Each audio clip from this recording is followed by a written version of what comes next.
মুখ্যমন্ত্ৰীয়ে যিটো হিচাপ দিছে সেই অনুসৰি যদি আমি চাওঁ যে কাৰেণ্ট প্ৰাইচেছত অসমৰ GSDP মুখ্যমন্ত্ৰীৰ কাৰ্যকালটোত যদি আমি চাওঁ তেতিয়াহ'লে আপোনালোকে দেখিবলৈ পাব যে 4 লাখ আমাৰ 4 লাখ অসমৰ মুখ্যমন্ত্ৰীৰ কাৰ্যকালত দেই GSDP বা এইটো GDP বুলি কয় ষ্টেট হ'লে GSDP হৈ যায় 2021-22ত অসমৰ মুখ্যমন্ত্ৰী যেতিয়া আৰম্ভ হ'ল কাৰ্যকালটো 21-22ত যদি আপোনালোকে চাই তেতিয়াহ'লে কাৰেণ্ট প্ৰাইচেছত দেই এইটো কাৰেণ্ট প্ৰাইচেছত এইটো বেছ ইয়াৰটো 2011-12 কাৰেণ্ট প্ৰাইচেছত 4,10,723.56 কোটি টকা ইমান টকা আমাৰ টোটেল আমাৰ অসমৰ মানুহে গোটেইবিলাকে কোম্পানী সব লগ লগাই মানে অসমৰ মানুহে 2021-22ত ইনকাম কৰিছিলে ইমান টকা আৰু 2024-25 বৰ্ষৰ 21-22 22-23 23-24 24-25 এই 4 বছৰত এটো হৈ গলগে 6 লাখ এতিয়া এটো যদি চাও আমি 24-25 2024-25 যদি চাও তেতিয়া হলে আপোনাৰ হলগে 6 লাখ 43,000 6,669 কোটি টকা এটো হলগে এটা এটুক তেখেতে কৈছে যে 40% বৃদ্ধি হৈছে GSDP তো কারেন্ট প্রাইসেছত 40% আৰু তাৰ পাছত কনস্ট্যান্ট প্ৰাইসেছত তেওঁ দেখুৱাইছে কনস্ট্যান্ট প্ৰাইসেছত অসমৰ মুখ্যমন্ত্ৰী যিদিনা অসমৰ মুখ্যমন্ত্ৰী কৈছে সেইদিনাৰ পৰা যদি চাও তেতিয়া হলে অসমৰ এটো আছিল কনস্ট্যান্ট প্ৰাইসত যদি চাও একেটা বৰ্ষত দেই এটো আছিল কারেন্ট এটো এটা কনস্ট্যান্ট প্রাইসেছত যদি চাও তেতিয়া হলে আপোনালোকে দেখিবলৈ পাব যে কনস্ট্যান্ট প্রাইসেছত আছিল এটো 2,58,139.69 এটো কোটি টকা পৰা 3,45,814.26 লাখ কোটি টকা ইমানটো বৃদ্ধি হৈছে 4 বছৰত আমাৰ দেখুৱা তথ্য অনুসৰি চৰকাৰে দেখুৱা তথ্য অনুসৰি দেই এই তথ্যবিলাকতো বহুত গণ্ডগোল আছে বুলি হুলস্থুল লাগি থাকে আপোনালোকে নিশ্চয় জানে যে বাৰম্বাৰ IMF আৰু ওয়াৰ্ল্ড ব্যাংকে বাৰম্বাৰ কৈছে যে ভাৰতবৰ্ষৰ তথ্যবিলাকৰ সমান গণ্ডগোলীয়া তথ্য আৰু গোটেই পৃথিৱীত কতো নাই সেইবিলাক বাদ দিলো তথাপি আপোনালোকে যদি চাই তেতিয়াহলে অসমৰ ইকোনমিটো তেখেতৰ মতে এইটোৰ পৰা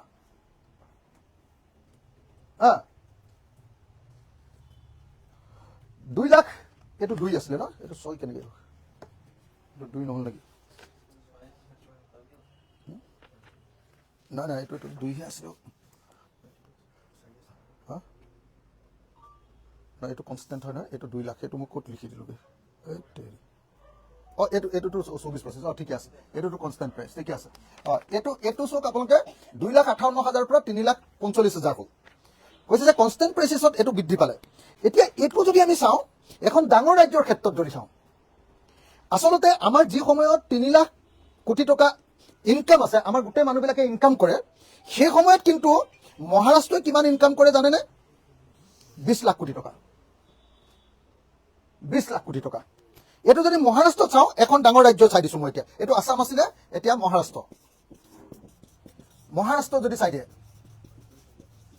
মহাৰাষ্ট্ৰ যদি চাই দিয়ে তেতিয়া হলে দেখিব 2021-22ত কনস্ট্যান্টকে দেখুৱা মকল ইমান দিগলীয়া কৰি নাথাকো আৰু 21-22ত কিমান আছিল আৰু 2000 আপোনাৰ 24-25ত কিমান হল 2021-22ত মহাৰাষ্ট্ৰত আছিল এটো মহাৰাষ্ট্ৰ আমাৰ যি সময়ত এটো আছিল তাৰ মানে তেতিয়া আমাৰ যেতিয়া এটো আছিল তেতিয়া তেওঁলোকৰ আছিল 20 লাখ কোটি টকা 20 লাখ কোটি টকা 20,58,845.06 কোটি টকা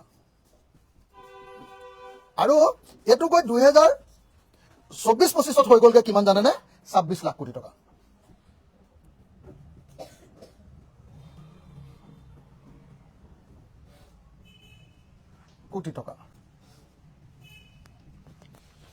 তাৰমানে যি সময়ত অসমৰ মুখ্যমন্ত্ৰীয়ে কৈছে যে অসমখন সাংঘাতিক ধৰণে অৰ্থনৈতিকভাৱে আগবাঢ়ি গৈছে, সেই সময়ত অসমৰ ইনকাম, গোটেই মানুহবিলাকৰ ইনকাম আপোনাৰ যদি চাই 2021-22 আছিলে 2,58,139 কোটি টকা, সেই সময়ত মহাৰাষ্ট্ৰৰ গোটেই মানুহবিলাকৰ ইনকাম আছিলে 20,58,845 কোটি টকা। আমাৰ ইমান কম, আমাৰ 2 লাখ কোটি টকা, তেওঁলোকৰ 20 লাখ কোটি টকা। যেতিয়া আমাৰ 3,45,000 হ'ল, তেওঁলোকৰ হ'লগৈ 26,12,000, 26,12,000, আৰু আমাৰ হ'লগৈ 3,45,000 কোটি টকা। তাৰপিছত অসমৰ মুখ্যমন্ত্ৰীয়ে কৈছে যে ফাষ্টেষ্ট গ্ৰয়িং ষ্টেট আমাৰ, GDPত ফাষ্টেষ্ট গ্ৰয়িং ষ্টেট। তাৰ পাছত কৈছে যে আমি আটাইতকৈ খৰতকীয়াকৈ ধনী হোৱা ৰাজ্য। এতিয়া তাৰপিছত আকৌ অসমৰ মুখ্যমন্ত্ৰীয়ে এইবাৰ পাৰ কেপিটা ইনকামৰ ক্ষেত্ৰতো একেটা কথাই কৈছে, পাৰ কেপিটা ইনকাম। যদি অসমৰ মুখ্যমন্ত্ৰীজনৰ এই কথাটো চাই, এইটো মোহাৰি দিলে ভাল হ'ব। পাৰ কেপিটা ইনকামটো যদি আমি চাওঁ, তেতিয়াহ'লেও আপোনালোকে দেখিব আচৰিত ধৰণে অসমৰ মুখ্যমন্ত্ৰীয়ে আমাক টুপি পিন্ধাব খুজিছে। পাৰ কেপিটা ইনকামৰ ক্ষেত্ৰতো আপোনালোকে যদি চাওঁ আমি, তেতিয়া দেখিবলৈ পাব যে অসমৰ মুখ্যমন্ত্ৰীয়ে কৈছে যে পাৰ কেপিটা ইনকাম আমাৰ 54% বাঢ়িছে, আৰু ৰেভিনিউ ইনক্ৰিজ হৈছে আমাৰ 53%। এতিয়া আমাৰ পাৰ কেপিটা ইনকাম মানে গোটেই ৰাজ্যখনৰ এজন মানুহৰ ইনকাম এবছৰত কিমান, গোটেই ৰাজ্যখনত এজন মানুহৰ ইনকাম। মই কাৰেণ্ট প্ৰাইচেছত নেদেখুৱাওঁ, এইটো কনষ্টেণ্ট প্ৰাইচেছত, আচল প্ৰাইচেছত। কাৰেণ্ট প্ৰাইচেছ মানে মূল্য বৃদ্ধি ধৰি লৈ কৰে এইটো। এইটো কনষ্টেণ্ট প্ৰাইচেছত যদি দেখুৱাওঁ, আপুনি চাব নেকি, আপোনালোকে যদি চাই অসমৰ ইকনমি, এইটো হ'ল অসম। এইবাৰ মই কৈছো কি কয় পাৰ কেপিটা, পাৰ কেপিটা ইনকাম বা গড় জনমূৰি আয়, গড় জনমূৰি আয়।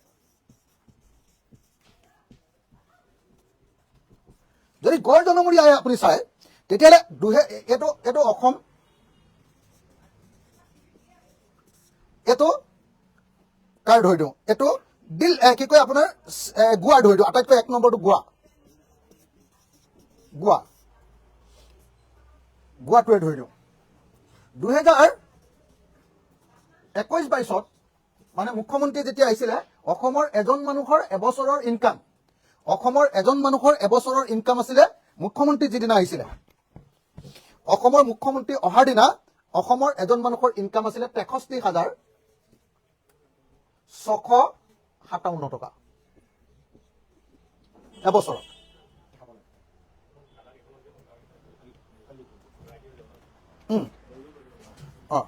আপুনি যদি চাই, এইটো আছিলে, এইটো কনষ্টেণ্টত দেই, এইটো কনষ্টেণ্টত, খালি কোনোবাই ক'ব পাৰে যে কনষ্টেণ্ট,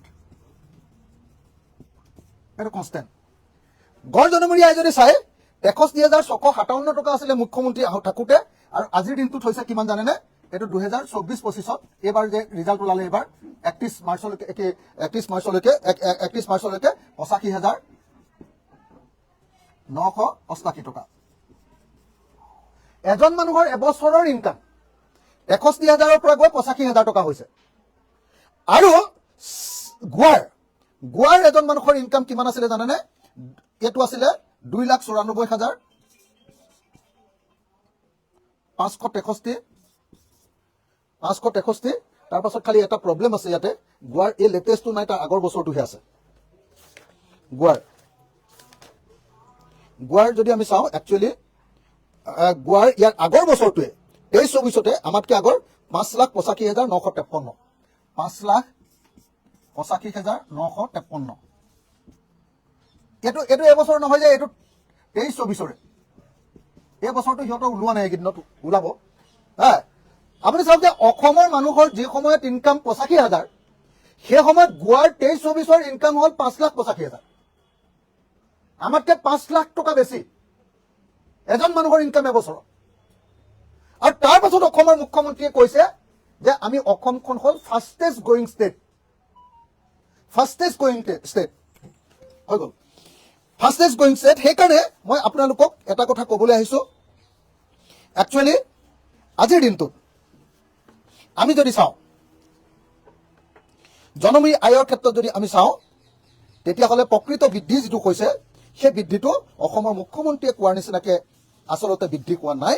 এই বৃদ্ধিটো হ'ল এটা কাৰণতে, সেই বৃদ্ধিটোৰ কাৰণটো এই বেছি দেখুৱাব পৰাৰ কাৰণটো এটাই হৈছে, বেলেগ কাৰণ নহয়, সেইটো হ'ল যে এই কভিডৰ সময়খিনিত তাৰমানে আপোনালোকে চাগে জানে জিডিপি যে গ্ৰোথ ৰেটটো দেখুৱায় যোৱা বছৰৰ ৰেটটোৰ লগত এই বছৰৰ তুলনা, এই বছৰৰ ৰেটটোৰ লগত সেই বছৰৰ তুলনা, এই 20-21 বছৰ যেতিয়া মানে আমাৰ হেৰি কৈছিলে কি কয় কভিড হৈছিলে, সেই 20-21 বছৰৰ 19-20 আৰু 20-21 যেতিয়া কভিড হৈছিলে তেতিয়া তাৰমানে আমাৰ কি হৈছিলে জানেনে, গ্ৰোথ ৰেটটো কমি গৈ 2.95 হৈছিলে। প্ৰকৃত জিডিপি গ্ৰোথ ৰেটটো গৈ 2.95% হৈছিলে, আৰু 2.95% হোৱাৰ কাৰণে তাৰ পিছৰ বছৰ আকৌ ইকনমিটো আগৰ অৱস্থালৈ ঘূৰি আহিছিলে, আৰু আগৰ অৱস্থালৈ ঘূৰি অহাৰ কাৰণে গ্ৰোথ ৰেটটো বেছি দেখা গৈছিলে। আৰু সেইটোকে অসমৰ মুখ্যমন্ত্ৰীয়ে গোটেই হুলস্থুল লগাই মানে হেৰি পিটি দিলে, গোটেই ঢোল পিটি দিলে, হাল্লা লগাই দিলে যে নাই নাই নাই নাই আমাৰ অৰ্থনীতি সাংঘাতিক বৃদ্ধি পাইছে, আমাৰ অৰ্থনীতি সাংঘাতিক বৃদ্ধি পাইছে। সেইকাৰণে আজিৰ দিনটোত মই আপোনালোকক এই কথাটো কলো। এতিয়া এই যে জিডিপিৰ গ্ৰোথ ৰেট বৃদ্ধি হোৱা বুলি দেখুৱাইছে, এইটো কেলে বৃদ্ধি হোৱা বুলি দেখুৱাব পাৰিছে জানেনে? তাৰ কাৰণটো হ'ল অসম চৰকাৰখনে লোৱা ধাৰ। অসম চৰকাৰখনে লোৱা ধাৰ আজি যদি আপুনি চাই তেতিয়াহ'লে অসমৰ মুখ্যমন্ত্ৰীৰ যদি ধাৰটো যদি আপুনি চাই তেতিয়াহ'লে দেখিবলৈ পাব যে সৰ্বানন্দ সোণোৱালে যিদিনা ধাৰ এৰিছিলে, যিদিনা চৰকাৰ এৰিছিলে সৰ্বানন্দ সোণোৱালে, সেইদিনা অৰ্থাৎ 2021 31 মাৰ্চ তাৰিখৰ দিনা 2021 31 মাৰ্চ তাৰিখৰ দিনা আমাৰ অসমৰ ধাৰ আছিলে 89,709 কোটি টকা। সৰ্বানন্দ সোণোৱালে যিদিনা চৰকাৰ এৰিছিলে কিমান আছিলে অসমৰ ধাৰ, এবাৰ দেখুৱাই দিলে ভাল হ'ব। আপোনালোকে চাব দেই, যিটো কাৰণত মানে এতিয়া আমাৰ বহুত টকা বহুত হোৱা যেন চৰকাৰে দেখুৱাবলৈ সক্ষম হৈছে, যিটো কাৰণত সেইটো হ'ল যে 2021-22 এইটো মহাই দিয়া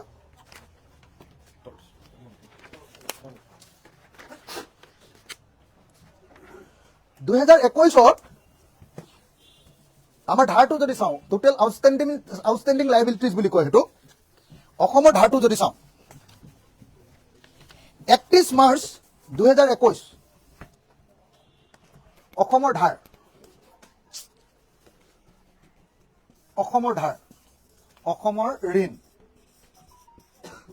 অসমৰ ঋণ যদি আমি চাওঁ 2021 31 মাৰ্চ 2021 অসমৰ ধাৰ আছিলে 89,709 কোটি টকা। সৰ্বানন্দ সোণোৱালে যেতিয়া অসমখন এৰি থৈ গৈছিলে তেতিয়ালৈকে অসমৰ ধাৰ আছিলে প্ৰায় 90,000 কোটি টকা, আৰু হিমন্ত বিশ্ব শৰ্মাৰ দিনত এই ধাৰটো গৈ কিমান হ'ল জানেনে? হিমন্ত বিশ্ব শৰ্মাৰ দিনত এই ধাৰটো গৈ 31 মাৰ্চ 4 বছৰত দেই 2025 এই 4 বছৰত এই ধাৰটো গৈ ক'লগে 1,77,983.2 কোটি টকা। তেতিয়াহ'লে 1,77,983.2 আৰু এফালে আহিলে 89,709.00, এইটো 20 হৈ গ'ল, 3 9 গ'লে 13 9 4 13 4 আৰু এফালে থাকিলে 7, এফালে থাকিলে 2, এফালে 17 9 গ'লে কিমান 9 8 17, আৰু এফালে 17 এফালে 16 থাকিলে 8। হিমন্ত বিশ্ব শৰ্মা চৰকাৰে অকল যোৱা 4 বছৰত, ইয়াৰ পিছৰ ধাৰটোতো তেওঁ পিছতহে ওলাবগৈ, আৰু 4 বছৰত তেওঁ ধাৰ ল'লে 88,274 কোটি টকা। এইটো কোটি টকা।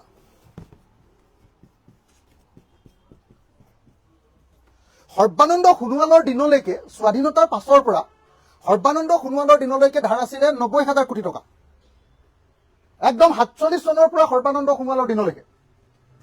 আৰু তাৰ পাছত 4 বছৰত হিমন্ত বিশ্ব শৰ্মাই ধাৰ ল'লে 88,274 কোটি টকা। এতিয়া সেইকাৰণে অসমৰ ধাৰ হ'লগৈ ইমান। এতিয়া 31 মাৰ্চলৈকে দেই, এইটো এতিয়া আৰু বাঢ়িলে। 31 মাৰ্চলৈকে কিমান হ'ল 1,77,983.20 কোটি টকা। এইটো মই দিয়া তথ্য নহয় আকৌ দেই, এইটো ৰিজাৰ্ভ বেংক অফ ইণ্ডিয়াৰ তথ্য, এইটো ৰিজাৰ্ভ বেংক অফ ইণ্ডিয়াৰ তথ্য। এতিয়া ধাৰ লৈ ল'লে মানে সদায় জিডিপিটো বাঢ়ি যায়। কেলে বাঢ়ি যায় আপোনালোকে জানে নহয়, যে ইনফ্ৰাষ্ট্ৰাকচাৰ যেতিয়া খৰচ কৰে সেই ইনফ্ৰাষ্ট্ৰাকচাৰৰ হিচাপটো জিডিপিত আহি যায়। 1 নম্বৰ। 2 নম্বৰ, আৰু এটা ডাঙৰ ঘটনা ঘটে যে জিডিপিটো বৃদ্ধিৰ ক্ষেত্ৰত অকল অসমৰ মানুহে ইনকাম কৰা পইচাটোৰে জিডিপিটো নহয় নহয়। ইয়াত যে টাটা কোম্পানী আছে, ইয়াত যে আদানী আহিলে এয়াৰপৰ্টটো দি দিলে, ইয়াত যে আম্বানীক দিলে, অসমৰ তৈল ক্ষেত্ৰখিনি দি দিলে, এই যিমানবিলাক বস্তু দি দিছে, তেওঁলোকৰ যিটো ইনকাম সেই ইনকামটো লগ লাগিহে জিডিপিটো। গতিকে আমি দেখিবলৈ পালো যে অসমৰ মুখ্যমন্ত্ৰীয়ে যিমানেই যি কথা নকওক লাগিলে প্ৰকৃত অৰ্থত তেখেতে এটা মিছাৰ ভেলকিবাজি কৰিছে। আৰু আমি এই সময়খিনিত দেখিছিলো, আমি হিচাপ কৰি উলিয়াইছিলো যে যি সময়ত অসমৰ মুখ্যমন্ত্ৰীয়ে কৈছে যে জিডিপিৰ গ্ৰোথ ৰেট 45% বৃদ্ধি হৈছে, সেই সময়ত অসমৰ ধাৰৰ গ্ৰোথ ৰেট বৃদ্ধি হৈছে 98.4%। 45% যি সময়ত চৰকাৰৰ দাবী অনুসৰি, কিন্তু প্ৰকৃত অৰ্থত গ্ৰোথ হৈছে, অসমৰ গ্ৰোথ হৈছে 21.6% একচুৱেলি। চৰকাৰে ক'লে যে 45% বৃদ্ধি হৈছে, আৰু অসমৰ ধাৰৰ বৃদ্ধি হৈছে একচুৱেলি 98.4%। অৰ্থাৎ আমাৰ আয় যিমান হৈছে তাতকে 4 গুণ বেছি ধাৰ বাঢ়িছে। আমাৰ আয় যিমান বাঢ়িছে তাতকে 4 গুণ বেছি ধাৰ বাঢ়িছে।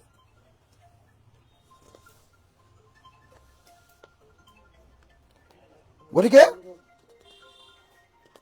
মই বেছি আৰু কথা নকলেও হ'ব চাগে। এইখিনি কথা মই আপোনালোকৰ সন্মুখত কলো। এতিয়া মই আপোনালোকৰ সন্মুখত উত্থাপন কৰিম যে অসম কোন ক্ষেত্ৰত কেই নম্বৰ। 1 নম্বৰ, দৰিদ্ৰতাৰ ক্ষেত্ৰত, বহুমাত্ৰিক দৰিদ্ৰতা MPI মাল্টি ডাইমেনশ্যনেল পভাৰ্টি ইণ্ডেক্সত অসম ভাৰতবৰ্ষৰ ভিতৰত 37খন ৰাজ্য আৰু কেন্দ্ৰীয় শাসিত অঞ্চলৰ ভিতৰত 4 নম্বৰ দৰিদ্ৰ ৰাজ্য। গোটেই ভাৰতবৰ্ষৰ ভিতৰত 4 নম্বৰ দৰিদ্ৰ ৰাজ্য। 2, ভাৰতৰ মানুহৰ গড় আয়ুস 70.3 বছৰ, কিন্তু অসমৰ মানুহৰ গড় আয়ুস 68.6 বছৰহে। গড় আয়ুসৰ ক্ষেত্ৰতো অসম ভাৰতবৰ্ষৰ 4 নম্বৰ তলৰ পৰা। গড় আয়ুস কেতিয়া কমে আপোনালোকে নিশ্চয় জানে, গড় আয়ুস তেতিয়া কমে যেতিয়া মানুহৰ অৰ্থনৈতিক অৱস্থা বেয়া থাকে, দৰিদ্ৰতা বেছি থাকে, আৰু আপোনাৰ কি কয়, আপোনাৰ খোৱা বোৱা বেয়া হয়, তেতিয়া গড় আয়ুস কমি যায়। অসম ভাৰতবৰ্ষৰ ভিতৰতে 4 নম্বৰ আটাইতকৈ কম গড় আয়ুস থকা এখন ৰাজ্য। তাৰ পাছত সন্তান জন্মৰ ক্ষেত্ৰত সময়ত প্ৰসূতি মাতৃৰ মৃত্যুৰ হাৰ MMR-ত অসম ভাৰতবৰ্ষৰ ভিতৰতে 5 নম্বৰ বেছিকে সন্তান জন্ম দিওঁতে প্ৰসূতি মাতৃৰ মৃত্যু হোৱা ৰাজ্য। 36খন ৰাজ্যৰ ভিতৰত শিশুৰ মৃত্যুৰ ক্ষেত্ৰত অসম 3 নম্বৰ বেছিকে শিশুৰ মৃত্যু হোৱা ৰাজ্য। প্ৰসূতিত 5 নম্বৰ, শিশুৰ মৃত্যুত 3 নম্বৰ। গড় জনমূৰি আয়ৰ ক্ষেত্ৰত আমি তলৰ পৰা 7 নম্বৰত, অলপ আগতে যে যিটো দেখুৱাইছিলো, গড় জনমূৰি আয় এবছৰত এজন মানুহৰ ইনকাম, সেইটোৰ ক্ষেত্ৰত আমি তলৰ পৰা 7 নম্বৰত, তলৰ পৰা 7 নম্বৰত। মই বাকীবিলাক কৈ নাযাওঁ, আপোনালোকক চববিলাক দি দিছো, খালি মই নম্বৰ যিবিলাকত আছে সেইবিলাকে কৈ গৈছো অকল যে কেই নম্বৰত আমি। অসমৰ মাটিত ফচলৰ তীব্ৰতা, অৰ্থাৎ এবছৰত এটি নিৰ্দিষ্ট এলেকাত মুঠ খেতি কৰাৰ হাৰ, ক্ৰপিং ইণ্টেনচিটিৰ ক্ষেত্ৰত 37খন ৰাজ্য আৰু কেন্দ্ৰীয় শাসিত অঞ্চলৰ ভিতৰত আমি 17 নম্বৰত। আমাৰ খেতি খুব বেয়া হয়। ক্ৰপিং ইণ্টেনচিটিত আমি 17 নম্বৰত। ধান উৎপাদনত 31খন ৰাজ্যৰ ভিতৰত আমি 13 নম্বৰত। ঘেঁহু উৎপাদনত 31খন ৰাজ্যৰ ভিতৰত আমি 17 নম্বৰত।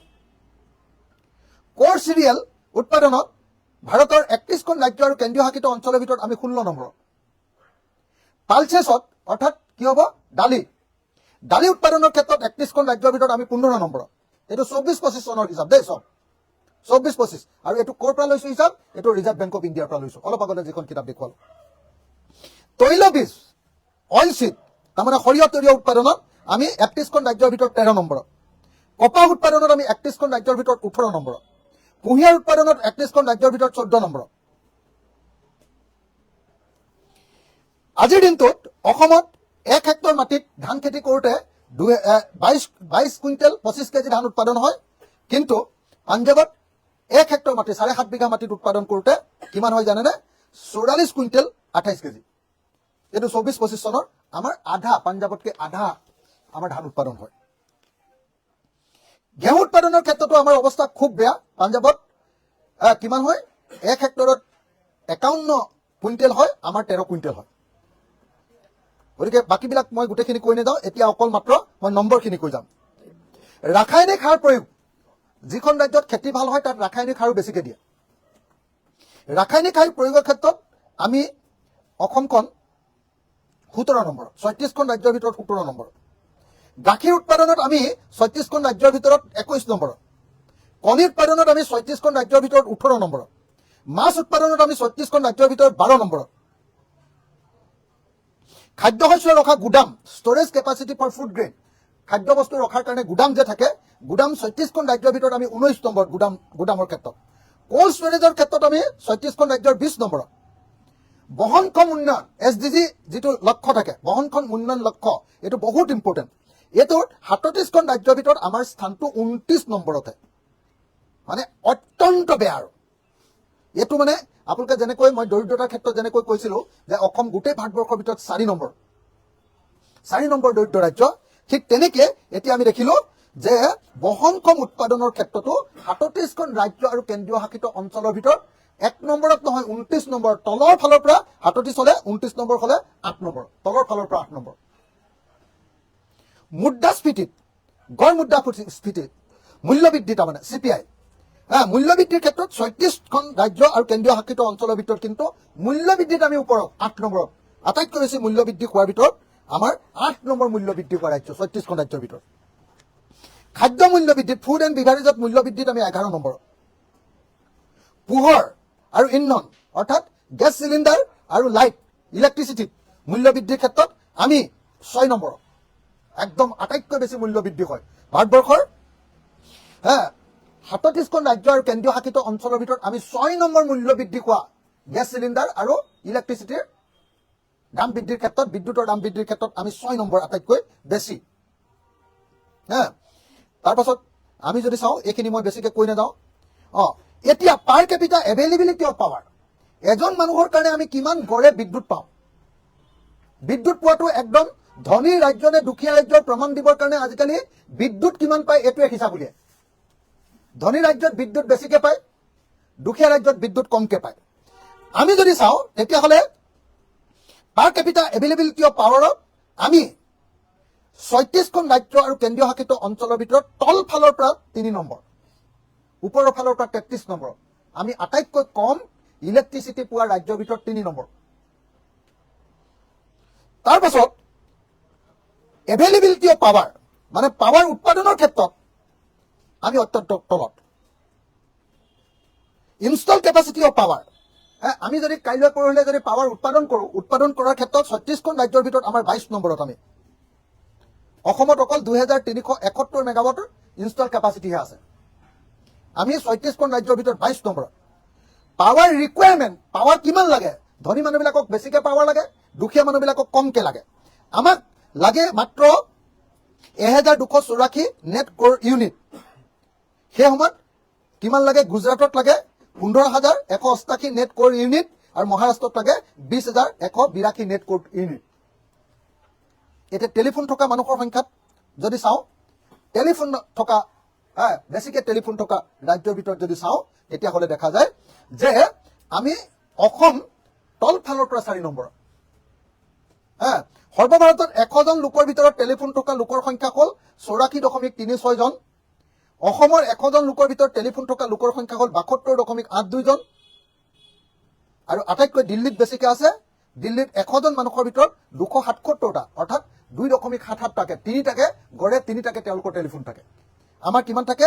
গড়ে আমাৰ 0.72, অৰ্থাৎ এটাকে আমাৰ সকলোৰে টেলিফোন নাই। আমাৰ 100জনৰ ভিতৰত 72জন মানুহৰ টেলিফোন আছে। এইটো আজিকালি মানে ধনী ৰাজ্য নে দুখীয়া ৰাজ্য প্ৰমাণ কৰিবৰ কাৰণে এইটো টেষ্ট কৰে, ইলেক্ট্ৰিচিটি টেষ্ট কৰে, তাৰপিছত এইটো টেলিফোনটো কৰে। এতিয়া এইটো আপোনালোকে পালে। এতিয়া ধাৰ লোৱাৰ ক্ষেত্ৰত যদিও অসমখন সৰু ৰাজ্য, আপোনালোকে সকলোৱে জানে। কিন্তু ধাৰ লোৱাৰ ক্ষেত্ৰত আকৌ অসমখন কিমান নম্বৰ জানেনে? ভাৰতবৰ্ষৰ ৩৬খন ৰাজ্য আৰু কেন্দ্ৰীয় শাসিত অঞ্চলৰ ভিতৰত ধাৰ লোৱাৰ ক্ষেত্ৰত কিন্তু অসম 15 নম্বৰ। ধাৰত ওপৰতে গৈছেগৈ। হা, ধনী ৰাজ্য, বহুত ইনকাম থকা ৰাজ্যবিলাকৰ ধাৰতকে আমাৰ ধাৰ বেছি হৈ গৈছিল। গতিকে আজিৰ দিনটোত মই অসমৰ মুখ্যমন্ত্ৰীয়ে যিবিলাক দাবী কৰিছিলে, মিছা দাবী, মিথ্যাচাৰ, সেই মিথ্যাচাৰবিলাক আপোনালোকৰ সন্মুখত উদঙাই দেখুৱালো। আপোনালোকৰ সন্মুখত উদঙাই দেখুওৱাৰ পাছত নিশ্চয় আপোনালোকে উপলব্ধি কৰিব পাৰিছে যে অসমৰ অৰ্থনৈতিক অৱস্থা আচলতে ভাল নহয়। অসমৰ অৰ্থনৈতিক অৱস্থা ভাল বুলি দেখুৱাব পৰাৰ একমাত্ৰ কাৰণটো হ'ল যে অসমৰ চৰকাৰখনে ইমান বেছি ধাৰ লৈছে। মাত্ৰ হিমন্ত বিশ্ব শৰ্মা চৰকাৰৰ কাৰ্যকালতে 90,000 কোটি টকা ধাৰ লৈ ল'লে 4 বছৰ। আৰু এই 1 বছৰ লগালে এইটো কি জানে, 1,20,000 বেছি হৈ যাব, 1,30,000 কোটি টকা মান অকল হিমন্ত বিশ্ব শৰ্মাই আমাক ধাৰ লৈ থৈ যাব। তাৰ আগত একদম স্বাধীনতাৰ পৰা সৰ্বানন্দ সোণোৱাললৈকে ধাৰ আছিলে আমাৰ 90,000 কোটি টকা। এতিয়া এওঁৰ দিনতে এতিয়া 1,34,000 কোটি টকা 5 বছৰ হ'ব, 1,30,000 কোটি টকা 5 বছৰ হ'ব। পৃথিৱীৰ আটাইতকৈ ধাৰ লোৱা মুখ্যমন্ত্ৰী হোৱাৰ ক্ষেত্ৰত, অসমৰ আটাইতকৈ ধাৰ লোৱা মুখ্যমন্ত্ৰী হোৱাৰ ক্ষেত্ৰত তেওঁ 1 নম্বৰত, কিন্তু অসমৰ মানুহক 1 নম্বৰ ধনী কৰাৰ ক্ষেত্ৰত তেওঁ একেবাৰে ফেইল। গতিকে আজি আমি আপোনালোকৰ সন্মুখত চৰকাৰৰ তথ্যৰ পৰা, ৰিজাৰ্ভ বেংক অফ ইণ্ডিয়াৰ তথ্যৰ পৰা আপোনালোকৰ সন্মুখত তথ্যখিনি দিলো। এইখন হ'ল আমাৰ হোৱাইট পেপাৰ। কালি অসমৰ মুখ্যমন্ত্ৰীয়ে কোৱা কথাখিনি উত্তৰখিনি হোৱাইট পেপাৰখনত নাই, সেইখিনি মই আপোনালোকৰ সন্মুখত গাই দিলো। আৰু এইখনত অসম কোন ক্ষেত্ৰত কেই নম্বৰত আছে এই হোৱাইট পেপাৰখনত, সেইদিনা যে অসমৰ ফটোখন দি যে প্ৰধানমন্ত্ৰীয়ে যে ফটো এখন দিছিলে, সেইখনৰ ভিত্তিত আমি এই হোৱাইট পেপাৰখন কৰিছো। এ ফৰ আছাম বুলি যে তেওঁ যে এখন ফটো দিছিলে, সেইখনৰ ভিত্তিত এই হোৱাইট পেপাৰখন উলিয়াইছো। আৰু আপোনালোকে এই হোৱাইট পেপাৰখন পঢ়ি মই আপোনালোকক ভালকে হেৰি কৰিবৰ কাৰণে মই আপোনালোকক হেৰিয়াত দি দিম, আপোনাৰ কি কয়, আপোনালোকক মই ছফ্ট কপি দি দিম। আপোনালোকক ছফ্ট কপি দি দিম। আপোনালোকে হোৱাইট যিটো হাৰ্ড কপি আছে, হাৰ্ড কপিটো ফটো মাৰি নিব পাৰে, কিন্তু মই ছফ্ট কপি আপোনালোকক দি দিম। তেতিয়া আপোনালোকে পুৰা ৰঙীন আকাৰত অসমৰ মানুহক দেখুৱাই দিব পাৰিব যে আজিৰ দিনটোত অসমৰ অৰ্থনৈতিক অৱস্থা আচলতে কেনেকুৱা। ধন্যবাদ। এতিয়া আপোনালোকক কিবা প্ৰশ্ন থাকিলে সুধিব পাৰে, নহ'লে সামৰিব পাৰে।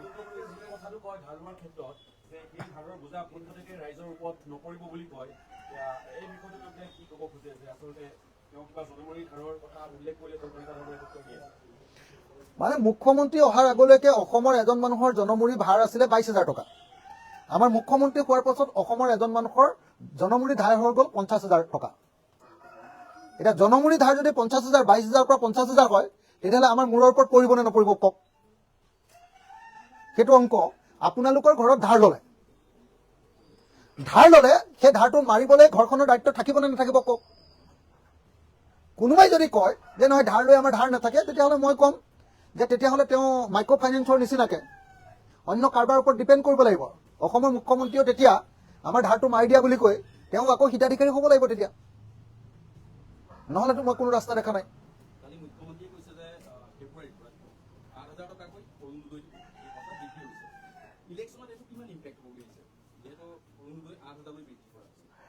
মানে কালি যি সময়ত তেখেতে কৈছে যে অসমৰ মানুহৰ পাৰ কেপিটা ইনকাম, গড় জনমূৰি আয় 51% বৃদ্ধি পাইছে, সেই সময়ত আকৌ অসমৰ মানুহক তেওঁ 8,000 টকাকে দিছে।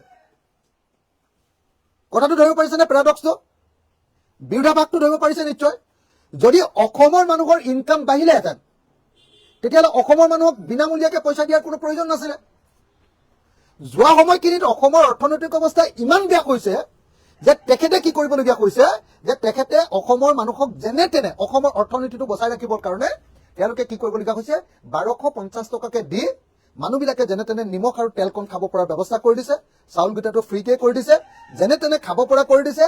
আৰু এই যদি 1250 টকাটো যদি নিদিলেহেঁতেন, তেতিয়াহ'লেতো গোটেই গাঁৱৰ গেলামালৰ দোকানবিলাকো বন্ধ হৈ গ'লহেঁতেন, ইকনমিক খতম। এতিয়া যে 8,000 টকা দিবলৈ লৈছে, এইটো 8,000 টকাটো একেলগতে নহয়, তেওঁ 4 মাহৰ পইচাটো একেলগতে দিম বুলি কৈছে। 1250 টকাকে 2 মাহত 2,500 আৰু 4 মাহত 5,000। 5,000 টকা তেওঁ একেলগতে দিব তেওঁ কৈছে, আৰু তাৰপিছত 3,000 টকা বিহু খাবলৈ দিব। হা, যদি এখন ৰাজ্যৰ মানুহক বিহু খাবলৈ টকা 3,000 দিবলগীয়া হয়, তেতিয়াহ'লে সেই ৰাজ্যখনৰ মানুহ কিমান দুখীয়া হ'ব লাগিব? অসমৰ এজন মানুহক যদি 1250 টকা দিবলগীয়া হয়, আৰু সেই 1250 টকাটোৱে যদি পৰিয়ালৰ আটাইতকৈ ডাঙৰ ইনকাম হয়, তেতিয়াহ'লে সেই ৰাজ্যখন কিমান দুখীয়া হ'ব লাগিব। গতিকে কালি একেটা সময়তে আচলতে আপোনালোকে সাংবাদিকবিলাকে প্ৰশ্নটো সুধি দিয়া হ'লে তেওঁ ধামকে পৰি গ'লহেঁতেন যে যদি অসমৰ মানুহৰ অৰ্থনৈতিক অৱস্থা ইমান ভাল হৈছে, আপুনি কিয়নো আকৌ অৰুণোদয় দিছে? অৰুণোদয়টো লোৱাৰ দৰকাৰ নাই। তাতে আকৌ 4 মাহ একেলগতে আপুনি দিছে, তাতে আকৌ 3000 বিহু খাবলৈও দিছে। যি সময়ত আপুনি আটাইতকৈ বেছিকৈ ধাৰ লৈছে, ধাৰ লৈ আপুনি ভাল কাম কৰিব লাগে। ভাল কাম মানে কি? ধাৰ লৈ আপুনি কেপিটেল ইনভেষ্টমেণ্ট কৰিব লাগে। কেপিটেল ইনভেষ্টমেণ্ট নকৰি আপুনি ৰেভিনিউ ইনভেষ্টমেণ্ট কি কয়, ৰেভিনিউ খৰচ কিয় কৰিছে আপুনি?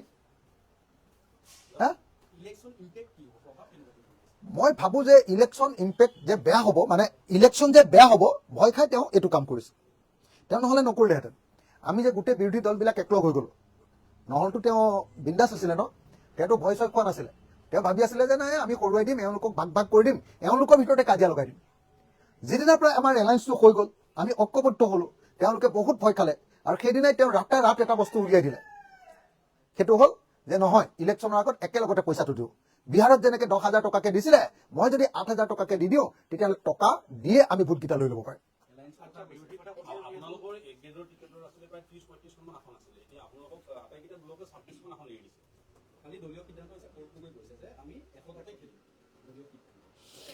আমি গৌৰৱ গগৈ ডাঙৰীয়াৰ বক্তব্যটো শুনিছো, কিন্তু আমি সেই বক্তব্যটো মানি লোৱা নাই। আমি ভাবো যে এলায়েন্সৰ চিটৰ বিতৰণটো ডেফিনেটলি সেইটো আমাৰ ভিতৰত হোৱা মিটিঙত সিদ্ধান্ত হ'ব।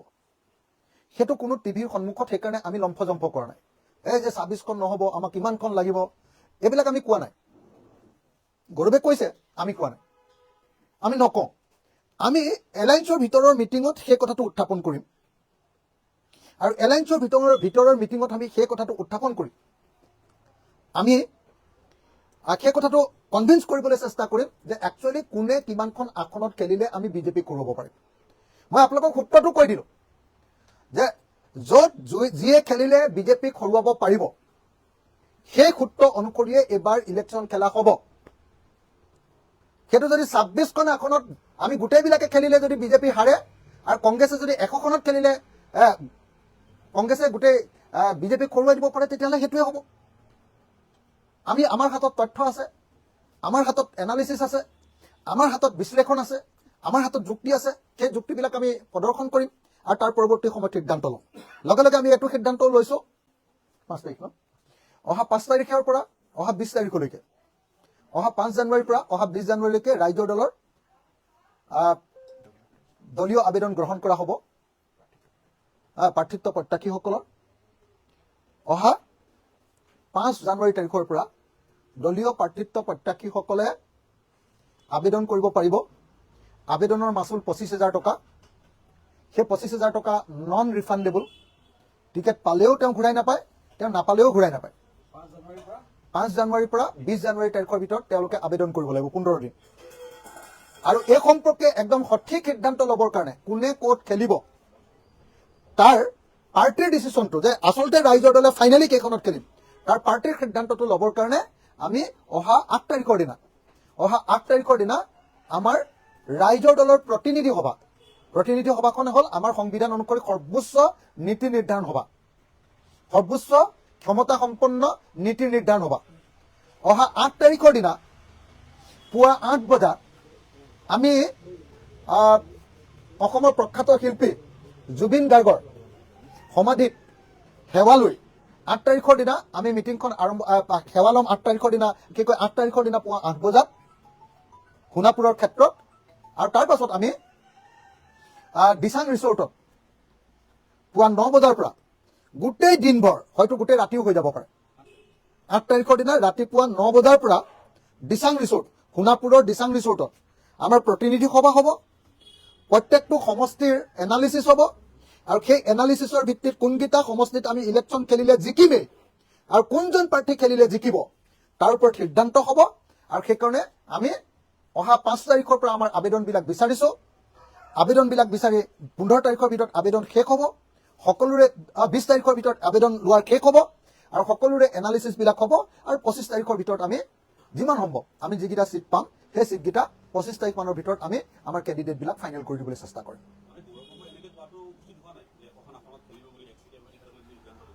মই উচিত অনুচিত নকওঁ, কিন্তু মই ভাবো যে গৌৰৱ গগৈ ডাঙৰীয়াই নিজে সেইটো নিয়মটো বনাই দিছিলে যে টিকেট বিতৰণ আমি মিটিঙৰ ভিতৰত কৰিম, মেডিয়াৰ সন্মুখত নহয়।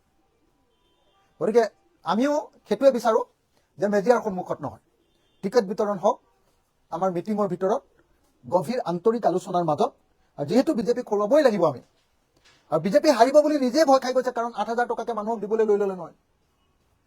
8,000 টকাটো দিয়াটোৱে এখন হিমন্ত বিশ্ব শৰ্মাৰ ভয়ৰ লক্ষণ যে বিজেপি হাৰিব একলগ হলে, গতিকে উপায় নাই 8,000 টকা দি দিওঁ, ডেকা ল'ৰাবিলাকক 2,000কে দি দিওঁ, 1,000কে দি দিওঁ। সেইটো হ'ল হিমন্ত বিশ্ব শৰ্মাই ভয় খোৱাৰ ফল। আমি ৰাইজকো অনুৰোধ কৰিছো যে আপোনালোকে পইচাটো লৈ লওক। পইচাটো পাইছে, সেইটো হিমন্ত বিশ্ব শৰ্মাৰ দেউতাকৰ পইচাও নহয়, তেওঁৰ পত্নীৰ পইচাও নহয়, সেইটো ৰাজহুৱা টকা। গতিকে পইচাটো লৈ লওক, কিন্তু এইবাৰ পৰিৱৰ্তনৰ কাৰণে ভোট দিওঁ। বিজেপিকে আমি এইবাৰ পৰাভূত কৰিব লাগিব। আৰু মই আপোনালোকক কনফাৰ্ম কৰি কৈছো যে বিৰোধী ঐক্যবদ্ধ হোৱাৰ পাছত মানুহ একদম কনভিন্স হৈছে গাঁও এলেকাবিলাকত। মই অনবৰতে গাঁৱত ঘূৰি ফুৰিছো যে এইবাৰ বিজেপিক হৰুৱাব পৰা যাব।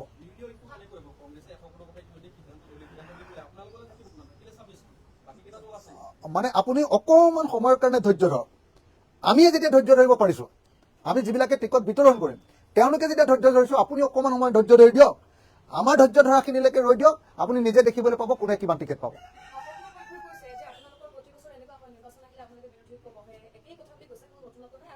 নাই, এইবাৰতো আমি একলগ হৈয়ে গলো, ইন প্ৰিন্সিপল আমি একলগ হৈ গলো। আপোনালোকে নিজে দেখিলে কাৰ্বি আংলঙত গৈ একেলগতে গৈ লিডাৰ অফ দ্য অপজিশ্যন আমাৰ দেৱব্ৰত শইকীয়া ডাঙৰীয়াৰ নেতৃত্বত আমি একেলগতে গলো। কাৰ্বি আংলঙৰ পৰা আহি ৰাজ্যপালৰ ওচৰত একেলগতে গলো, ৰাজ্যপালৰ ওচৰলৈ। আকৌ কেইদিনমানৰ ভিতৰত একেলগতে এতিয়া আমি ভোজ ভাত খাম, একেলগতে জলপান খাম। আৰু জলপান খাই মোটামুটি ফাৰ্ষ্ট ৰাউণ্ড, এই কেইদিনমানৰ ভিতৰত আমি জলপান খাই ফাৰ্ষ্ট ৰাউণ্ড টিকেটৰ কথাটো শেষ কৰি দিম। আৰু ইতিমধ্যে এখন কমিটি কংগ্ৰেছ দলৰ তৃণমূলৰ পৰা কৰি দিছে। আমি সেই তেওঁলোকৰ লগতো টিকেটৰ সম্পৰ্কে কথা বাৰ্তা আৰম্ভ কৰি দিছো। আমাৰ লগত ইতিমধ্যে কথা বাৰ্তা আৰম্ভ হৈছে সব ৰাজনৈতিক দলৰ লগত। কংগ্ৰেছ দলে এখন কমিটি কৰি দিছে, সেই কমিটিখনৰ লগত ইতিমধ্যে আমি কথা বাৰ্তা আৰম্ভ কৰিছো। ফৰ্মেল লিষ্ট দিওঁ অৱস্থাত আছো, কথাবিলাক পাতি লৈছো, ফৰ্মেল লিষ্ট দিওঁ অৱস্থাত আছো। আমাৰ একতা হোৱাটো 100% খাটাং। নিশ্চিন্ত হৈ থাকক, 2026ত বিজেপিক হৰুৱাব লাগিব। বিজেপিক হৰুৱাই হিমন্ত বিশ্ব শৰ্মাক জেলত দিব লাগিব, কথাটো সেইটোৱে।